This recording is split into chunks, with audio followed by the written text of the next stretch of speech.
Right, thanks very much. I just wanted to give you an update on the present position of the local economy, and just to go back and give us an update on the budget, where we thought we'd be and where we are, two different scenarios.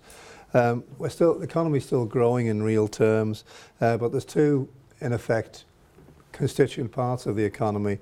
The outward facing side of the economy is still doing well, it's growing, but the inward facing side, hospitality, catering, they are currently under pressure, as is construction. It's the lowest growth in 17 years, but still a very good performance. The economy is still growing. Unemployment is still low. It's currently 2.3%. And unfortunately, low interest rates are leading to lower investment income on our reserves and lower corporate profits, and hence lower income tax receipts. Now, we have a medium-term strategy, and this builds on the initial rebalancing exercise. So we've got another £75 million to plug. So as we've mentioned before, we're going to rebalance the budget by 2015-16, and to do that we're going to use £92 million of reserves, of which £55 million will be drawn down during the current year. Government spending this year is predicated to rise by just 1%. There have been reductions in staff costs, and this has resulted in posts being lost. And that does mean that difficult decisions have had to be taken. So just to summarise from that part, we have a large deficit, but we have a plan and are on track to deal with that deficit. We've held spending down, both in real terms and actual terms, but there's still quite a lot of work to be done.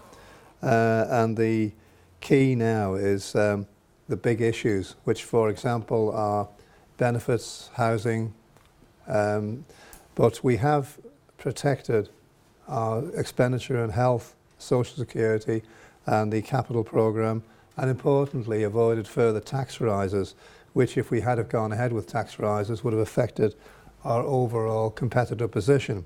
So what we're doing now, unusually for this government, is we're planning on a 3 to 4 year expenditure cycle, income and expenditure cycle. Now this has a two-part plan really.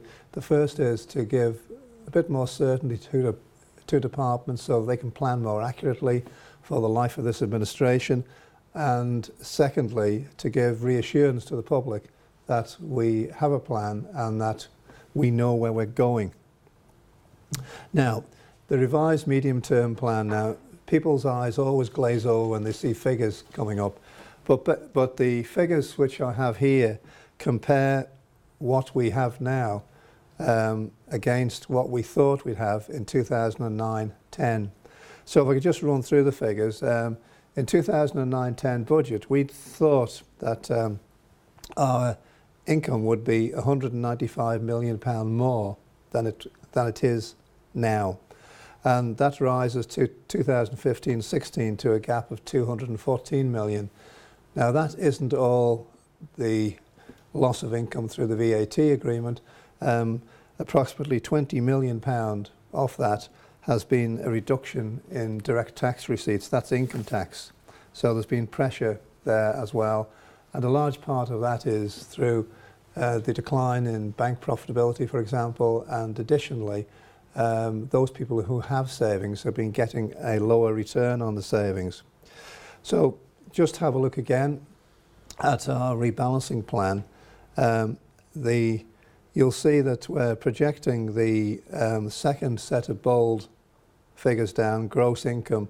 We're expecting our gross income to go from 862 million up to 989 million, just under £1,000 million. Our spending is going up, that's the third bold line down, from 906 million to just over £1 billion. Now, the bottom four lines are in effect the difference between it, and basically the balance at the bottom is the funds that will be drawn down from reserves. So the deficit has been dealt with by a combination of reductions in expenditure, that's savings, the second line up from the bottom, and also a reduction or a drawdown of funds from our free reserves. Now this is an interesting one. You'll see that the black line gives us the growth in our planned growth in expenditure, and it exceeds what we have available, so we have to cut back. You'll see there's been a growth in the budgets for salaries, pensions, department growth, and I'll just go through the individual items of expenditure for you now, just to give you an update on the income and expenditure. Now, when we did our estimates at the time of the budget, those figures we thought would be in effect our direct and income tax, direct and VAT tax receipts. So you can see that we're still expecting a growth in income. We have had a look at these estimates, and we are currently on target to meet those estimates. So I want to make it clear that we are on target, and that whilst we're not overconfident, we feel comfortable that the projections contained within our budget are still achievable. On the expenditure side, we've had the initial budget estimates in from the 9 departments and the statutory boards, and we're currently reviewing them. The process is we get them in, they are reviewed in the Treasury, and then we have a meeting between the Treasury and the department just to discuss their proposals and to get a feel for what might be achievable or might not be achievable. So we're currently working on it, and this process takes a long time. We started work on this coming year's budget in June. It will be virtually completed by the end of the year, so it's a 6 to 7 month process working on budgets. Now, this gives you an idea broken down on a department by department basis of where the money's going to. You'll see the purple or lilac, I think is the best way of putting it, block there, going from 321 up to 362. That's the Department of Social Care. But the Department of Health, the yellow block going from 184 to 204, that's also fairly strong growth as well. I'll break that down in a bit more detail for you by way of type. The type of income, and I'll give you a bit more insight into that. You'll see employee costs are basically flat, going from 312 to 320. We do have to deal with increments as people are in post longer. They get a rise each year, not a general rise, but a rise based on their performance. In addition to that, there are other payments as well.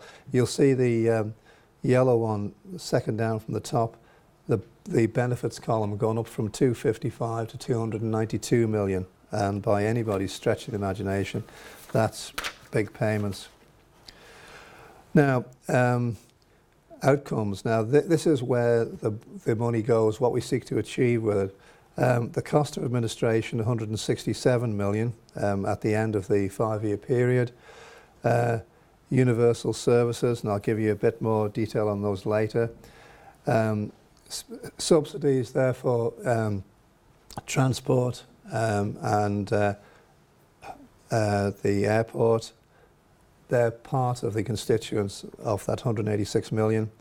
Means tested benefits going up by nearly 20%, well over 20% in the 5-year period. But there's also been quite an increase in universal benefits, the bottom line. So what are universal payments? And I think hopefully you'll find this interesting. They're currently £210 million per annum, that's what's paid out. And the net cost through our budget is £32 million. Now you'll ask me, what's the difference between the two? The difference between the two is the national health insurance contributions, which are offset against it. So breaking it down to the various sectors of the population, We have the elderly, 155 million, and that's mainly made up of state pension and the pension supplement.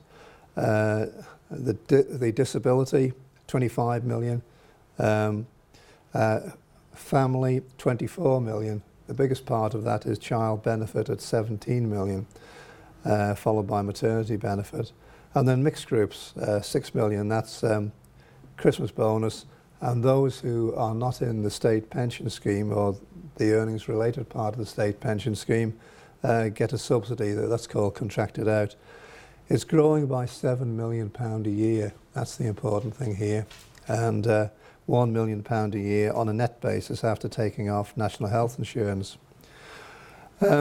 Means tested transfers. You would think that means tested transfers or payments would be growing at a smaller rate than the universal benefits. That's not the case. Means tested transfers or benefits are going up by £51 million a year, £5 million per annum net. Now, there's only one way that this is going to go with an ageing population, and that's up. Income support has been much higher than expected at 32 million. Legal aid is another one, 2 million in the budget, and it was necessary to find a further £3 million to fund legal aid, making 5 million in total. Job seekers allowance, 11 million, and the students' maintenance grants, £2 million a year. So those are the overall figures, but what I would like to stress is we're currently on target. We have a plan which we are implementing to rebalance the budget, and we feel comfortable that we'll be able to get through it. There's difficult decisions which will still have to be taken, but we will deal with it.